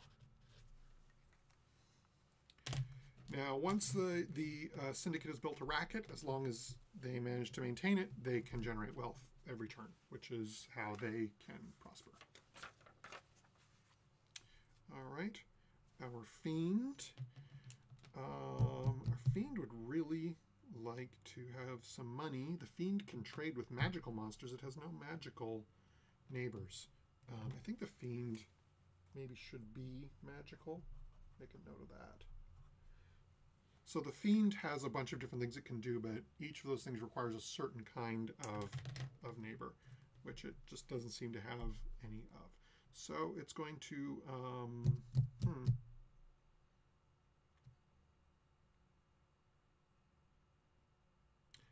I think it's gonna scout, actually. So I think it builds a secret back way into the lava caves where the Syndicate lives. I don't know if that's going to help it out or not in the future, but we'll see. The rat folk breed. If our population is 4 or more, fight denizens. The only denizens they have met are the Earth Devils, so let's see if this is the end of the Earth Devils or not. It is. The rats overwhelm the Earth Devils, which kind of leaves all this treasure theirs for the claiming. that could be enough for them to become the dominant monster group. I'm going to grab one of them. The rules are a little unclear on how monsters take treasure when they destroy other monster groups, but I usually just do it in the way that seems most natural. So as they expand, we'll grab more treasure.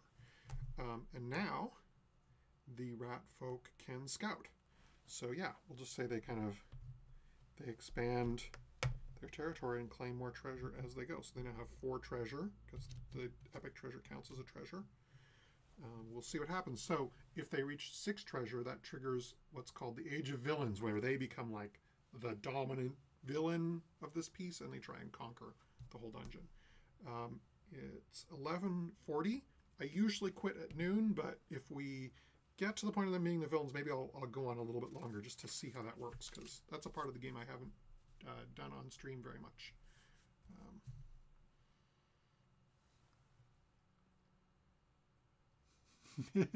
No proper pronunciation, though it is fun to hear people try. High fives, 13-year-old me. Yeah, here's to 13-year-old us and the moments in which they were awesome.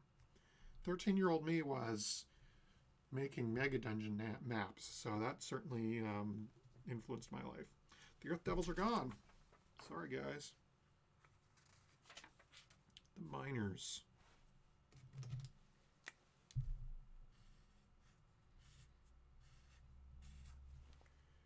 Miners got a mine. The miners are going to build a mess hall.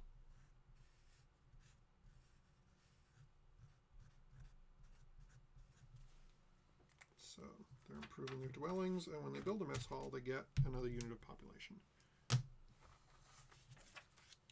The Medusa is going to hunt. She's not going to hunt in the mess hall. She hunts, some poor bloke off mining all on his own. Then she is going to trade. She is going to trade with the rat folks. Because the Medusa has been down here. She knows the dungeon better than anybody. In fact, if your party needs a piece of information about the dungeon, they've got to trade with the Medusa to get it. That's a 3rd level adventure. So level 1 and 2 up here, level 3 through the mines to talk to the Medusa. Okay, so she's going to try and trade with the rat folk. She is successful. So when you trade, the rat folk get a treasure out of that. Each group may then take a treasure or a preparation token. So now she's got 2, which she can get +2 to a roll if she needs it.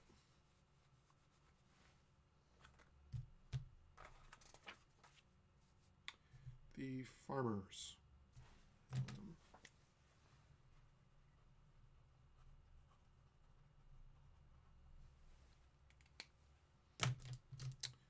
The farmers continue to farm. Really, they are the cornerstone of the economy of this dungeon.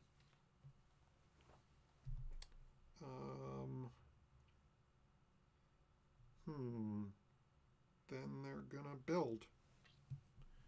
They're gonna build a keep with enemies all around. They build a keep. That gives them a fortification, so if someone fights them, they get a bonus to the roll.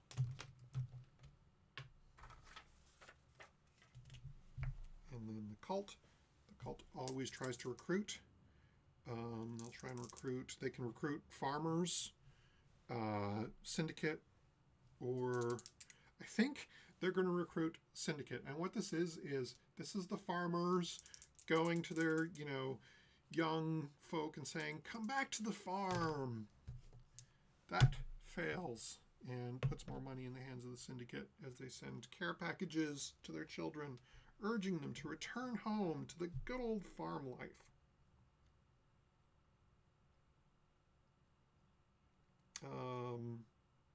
Actually, that was the cult doing that recruiting. No, wait. Yeah, okay, that was actually the cult. But hey, They're using the same story, same cover story. Now let's see. They can steal.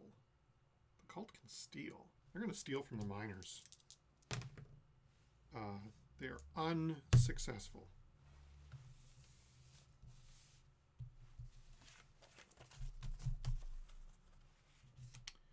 Yeah, I think for my next stream, I'm going to take a break from playtesting, and I'll actually maybe convert one of these dungeon maps I've made in the last few streams into a drawing. That would be fun. All right. I think this is going to be my last turn of Monster Age, and then I'll do a little bit of Villain Age, just to see what it's like. A dinosaur, yes. Of course, with Jurassic biomes, there has to be a dinosaur in Zone 7. A salt dinosaur. So, that's weird, but hey. These salt mines are full of petrified bones of strange creatures that walked the earth at the beginning of time. And even eggs, which it turns out preserved in salt, because they're salt, dinosaurs can hatch. So we now have a dinosaur. What's the dinosaur do? The dinosaur hunts. I don't think it's discovered the rats yet because it's still living in its salt land, so it's going to explore. And I'll just move the bead up here to show it has explored in this direction. So it discovers the rats, but cannot prey upon them yet. Next turn. Let's give these a little shuffle here. The Fiend. The Fiend is going to ally. Is the Syndicate evil? Where's the Syndicate? Syndicate is not evil, so I guess the Fiend's going to continue scouting, actually. Creeping around and discovering things that connect up to other parts of the dungeon.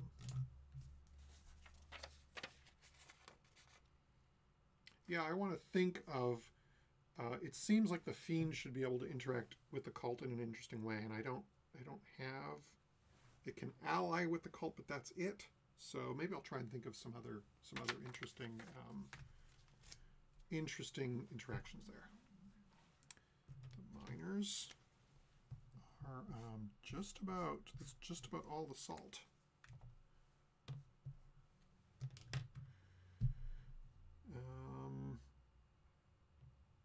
I think they're going to keep building. Oh, here's what they're going to do. They're going to build a quarry. When you build a quarry, it allows you to then mine stone. So even though the salt is exhausted, they're now going to continue to mine stone. Our cult, let's try and recruit some farmers to our cause. Successful.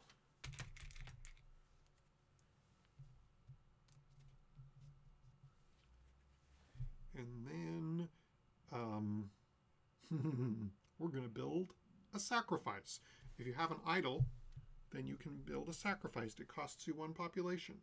So those poor farmers that they just recruited have now been sacrificed, which actually turns into an advantage counter for them.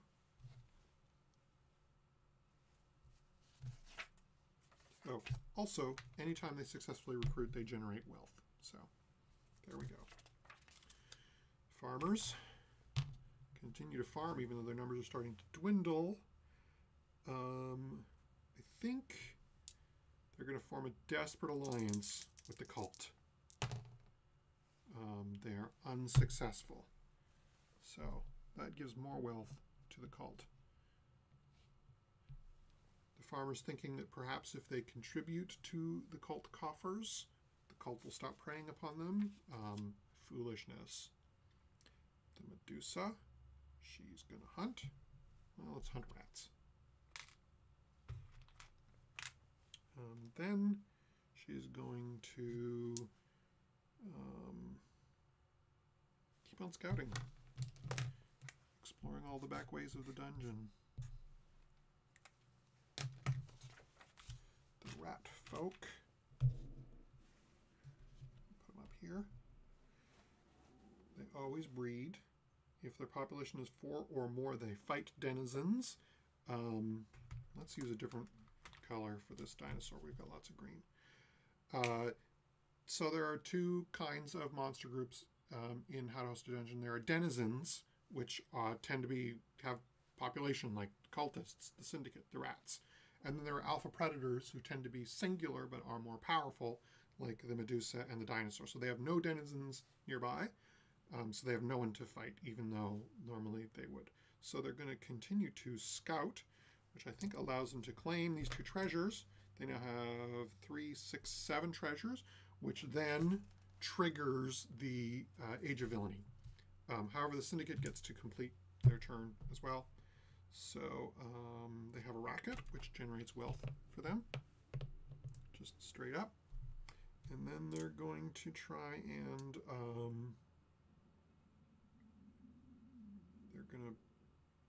they're gonna recruit. They're gonna recruit farmers. They are successful. This is kind of the farming way of life is becoming less and less relevant in this land. Okay, now hopefully I've got my Age of Villainy stuff printed out somewhere. I guess I can always call it up digital if I can't find my printout. I wasn't expecting to get to Villainy today, but this is great. This is a good play test. We'll play a couple rounds. The Skaven Rise. Yep.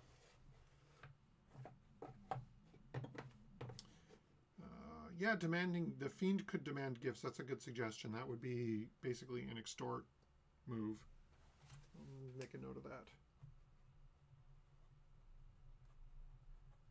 I want every monster to have a situation in which it can be interesting. Sometimes a monster doesn't have much to do, and that's fine. But if it's always boring, that's not so cool. All right, let me open up my Villainy file here and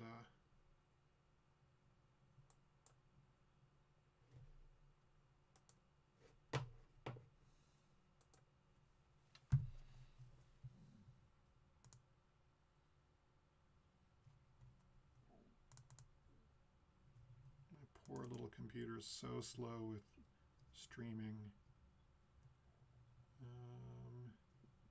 Age of Villainy. Okay.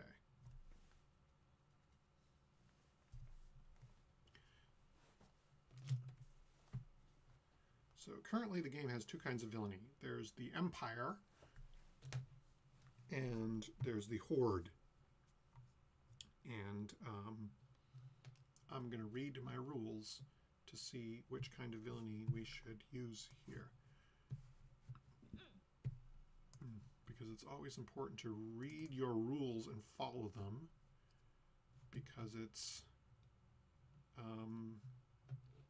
tempting as a game designer. You know how the game works, so you just play it, right? But when you do that, you miss if your rules are not clear. So let's see, what does the game say? So choose the Horde when the villain has 6 or more population. Choose the Empire. The Empire can be, yeah, so we basically, if a group gets 6 or more treasure, they become the Empire. If they have 6 or more population, they become the Horde. In a previous draft of the rules, if the villain had the breed move or breed action, they could become the Horde, right? So in that case, we would have a choice. We could choose the Horde or the Empire. And I think that's the way it should be, and maybe it will be in the future. Make a note of that. But as the rules are written right now, it is clear that the rat people are founding an empire. Which is probably good, because the Empire is the more difficult of these to run, so it's probably a good test. Okay. Get my rules up on the screen here. And thank you so much, everyone who has tuned in. This has been a lot of fun, chilling, playing How to Host a Dungeon, getting new ideas for my game. All right, the Empire. The monster that has the most population or the most treasure may become the Empire, your choice. If the Empire does not have the good or evil tag, give it one of those now. The rat folk are chaotic humanoid animals, so we're going to say they are also evil, and I'm just going to write that on the map here. If the villainy does not have the chaotic or lawful tag, give it one now. Well, they are already chaotic. So we have evil, chaotic, humanoid, and animal.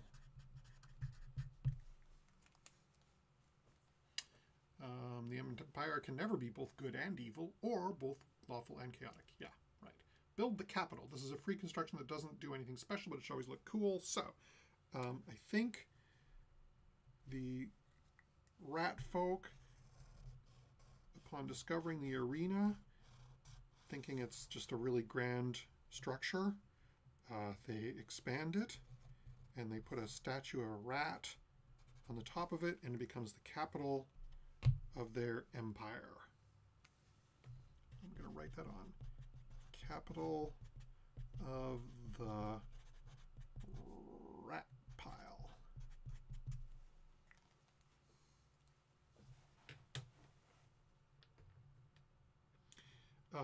Yeah, Adrian, I agree. Definitely needs the alpha villain. That's one of my favorites.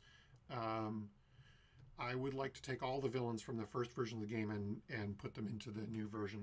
That's going to be one of the first projects that I do as well. And then the villainy. Now, each turn the villain acts first, and then they get a special move at the end of the turn. That's how this works. So, the first turn of the Age of Villainy, we pull out our rat folk. Rat folk always attempt to ally with a group they share a tag with. Well, the Medusa is chaotic and evil, so they approach the Medusa.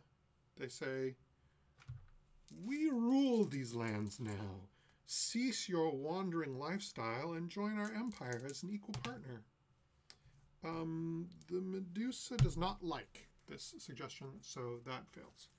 Now the rat folk still do their normal turn, so they increase their population. They fight a neighbor, but they have no denizens who are around them to fight. Now they may explore, scout, exploit, or build. Exploit. They can exploit. So they're going to reactivate the old gemstone mines. Armies of rats dig out more gems and increase their treasure. And then finally, and then at the end of the turn, they may build something. So now everyone else gets to take the turn. So the Medusa hunts denizens.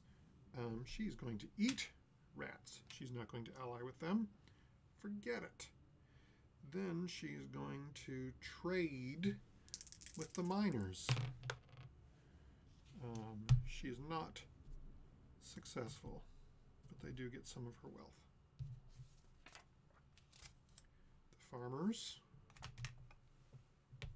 a rich harvest, and then they're going to increase their population. They're going to recruit more farmers to the cause, keep their way of life going. The cult, I think they're going to try and recruit from the Syndicate this time. Successfully. I think now these former farmers turned mafioso, turned cultists. These guys are pretty much mercenaries who work for the highest bidder. The cult cannot sacrifice again. That's something they only get to do once. I think they're just going to steal. They're going to try and steal from the miners. And they are successful. I think I need to expand their city a little bit. The holy city of Demontide. The cultists really need a big construction they can make when they get rich. I think that's what they need.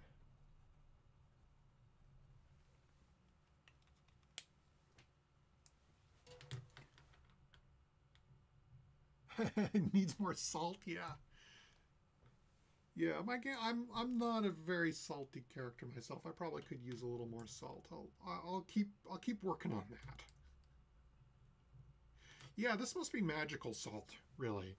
That makes, you know, dinosaurs rise and rats super intelligent, spouts underground biomes. There's definitely an interesting life cycle there. So the miners can now mine stone. So they're going to expand the quarry. There's the quarry.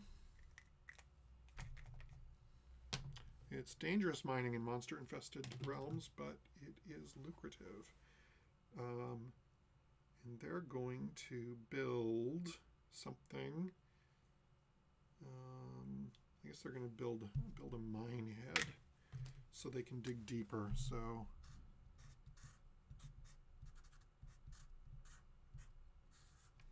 I'm just going to put a big winch down, and that gives them a free explorer. I'm just going to dig deeper. I grew up in a mining town, and so I grew up with the sight of this, you know, big mine head, basically, you could see from everywhere in town, and the mine whistle going off twice a day. The Fiend.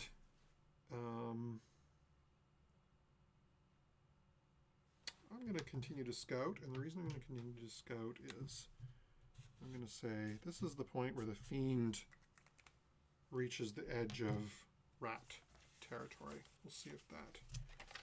The dinosaur always hunts. That's going to be rats. And then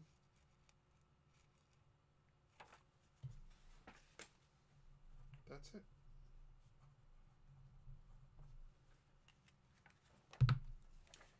And then the Syndicate. I gain wealth. Yeah, see now this map is starting to generate a lot of cash now. And they're going to build a hideout.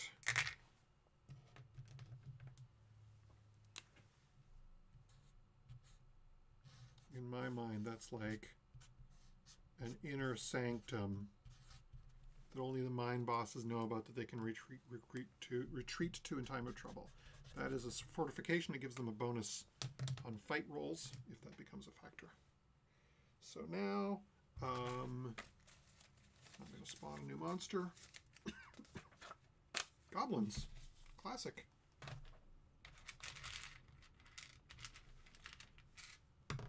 Goblins in Area 5. Whoa! Goblins invading the Ratfolk homeland. Crazy. Let's build a tunnel coming up from below.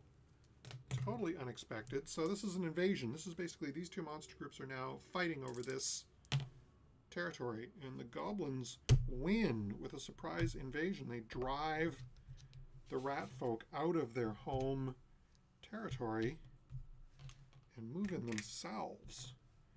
And then take a turn, which they breed, because goblins always breed. And then they steal. So they're going to steal. They successfully steal from the rats. Dang. Cold goblins. All right. And then the Empire gets a final move. The Empire gets to build something. Make a note of a typo that I saw. So they want to build something that's going to be useful to them. They have things that can increase their treasure, their population. Goblins are chaotic humanoid magical swarms. I think they want a great wall.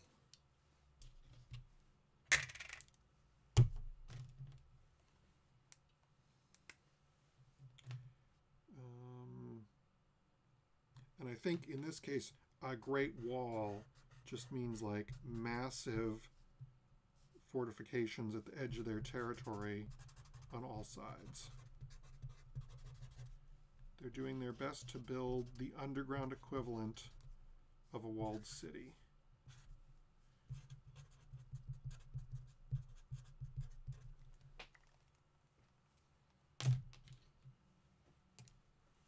And that gives them a fortification. And then finally, if they happen to have conquered anybody, they can tax them for money, but they have not conquered anybody. So now we go back to the top of the turn. The Empire acts first. They are going to attempt to ally with the goblins. They are unsuccessful. The Empire allying with other monster groups is the core of their ability. When they ally with a group, they can then try and incorporate that group into the Empire as a permanent member. And once they've gotten half of the monster groups on the map to join their Empire, the Empire wins. But sometimes it can be hard to just get started. They have constructions they can build, which give them these bonus tokens to boost their dice rolls. And maybe that's what I should have built instead of the Great Wall. But so it goes. I'm just making a note of maybe they need more ways to get those tokens, because that would be important to them conquering the world.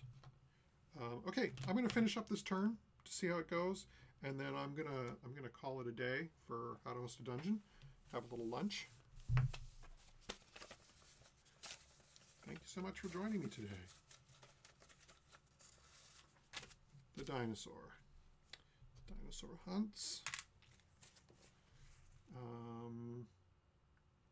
And then explores. The dinosaur can explore, so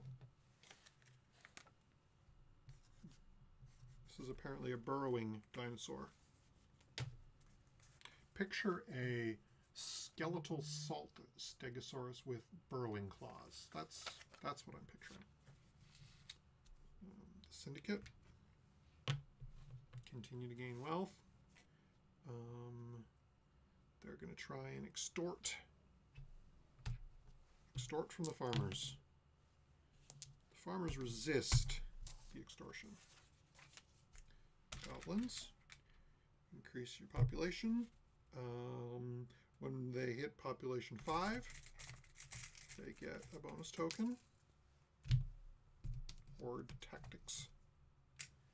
And then they're going to try and steal more from the elves, which they fail at. The elves, the rats, I mean. Okay, the rat folk always breed. Then they're going to, interesting. They can build, this is a rat construction, not an empire construction. They can build their great nest. So beneath the ruins of the Colosseum is just a huge rat nest, and that gives them an additional fortification. So they now have 2 fortifications. So +2 to fight rolls. 2 fortifications is pretty unusual in the game, but as far as I know, this is the only way it can happen. Maybe there's another way. But when you have a game full of weird rules, weird things crop up all the time. That's part of the fun. The Medusa hunts. I'm going to keep hunting rats. I'm going to hunt miners. I have a choice. Medusa can hunt either. One way to play is to put pressure on the villain and see if they collapse. But I think it's interesting if the rats can prosper for a while. Farmers continue to generate wealth for other people to steal from them and increase their population for other people to recruit away. The cult, it always tries to recruit. So let's try and recruit a farmer. Not successful, which sends some money their way. And then they're going to fight. They're going to fight the Syndicate. Let's have some open warfare here, because they're starting to regard this as their turf. Some gangsters are rounded up and shot. The miners, they're running out of population, but they're continuing to mine valuable stone.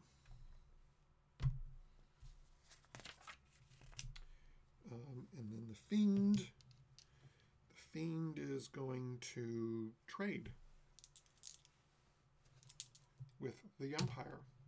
Not successfully. Too bad, because once the Fiend gets 3 treasure, then she can do some additional stuff. But no such luck today. And then finally, at the end of the turn, the rats get to build something. They're going to build a university. Yeah. I think... And where do rats learn? In a maze. I don't know if you can see this very well on the screen, but I'm making this into a maze. And that gives them a bonus token for future rolls. Okay, and I think I'm going to end the game there because actually this is a pretty interesting dungeon. So if I was using this as a dungeon in my game, right? We have the monsters that are here. These are the major monsters, right?